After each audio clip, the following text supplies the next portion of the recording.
colaboração com a escola e junto com Erasmus Plus, que é como deve ser subsidiar a viagem aqui. Nós de colega São Agostinho Mavo, nós vai Portugal. Nós vai Portugal para candidato de 9 dias. Grupo agora partido em 3. Ayer tinha grupo sali, hoje tem grupo sali, amanhã a trove. Anto grupo de 22 alunos e 3 begeleiders. Ideia, meta de visita tá, para sim, é muito 21st century skills.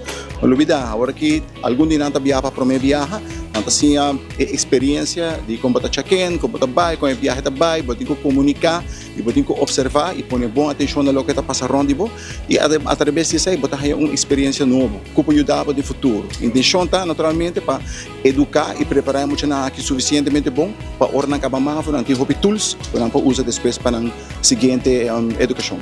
Muito não abordo escolher a base de 2 critérios. Primeiro critério lógico tá na cifra não. Então tem 3 temporadas de SA, depois de seguir exame e primeiro essa carta necessita faltando. Banda de SA tá comportação.